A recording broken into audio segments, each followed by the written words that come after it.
dizaine de Bibles. Elle comparaissait devant un tribunal pour prosélytisme. Conséquence d'une nouvelle loi sur la liberté de culte, les non-musulmans se sentent de plus en plus menacés. Oussama Yish, Mathieu Vendredi. Le christianisme existe en Algérie depuis 20 siècles, sur une population. L'ancien président de l'église protestante d'Algérie, le pasteur Hugh Johnson, a été expulsé le 26 mars dernier alors qu'il habitait en Algérie depuis 45 ans. Les catholiques sont également touchés par ces restrictions. Le prêtre français Pierre Vallès a été condamné à 2 mois de prison avec sursis pour avoir célébré la messe de minuit avec des chrétiens camerounais. Aujourd'hui, on est à 26 communautés qui ont été notifiées pour fermeture, en attendant de se mettre en ordre ou en conformité. On trouve toujours un moyen de la réprimer.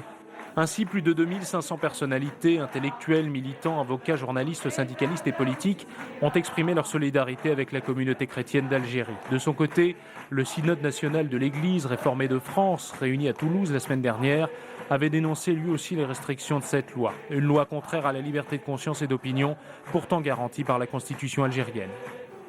En studio avec nous sur ce dossier, Slimane Zeguidou. Alors Slimane, on l'a... Guerre d'indépendance jusqu'au bout. Donc une communauté algérienne, chrétienne, avec des curés algériens, mais qui n'a jamais eu de problème et qui a toujours respecté le contrat moral de ne pas faire de prosélytisme, de travailler avec les Algériens, ses compatriotes, mais de ne jamais faire de prosélytisme.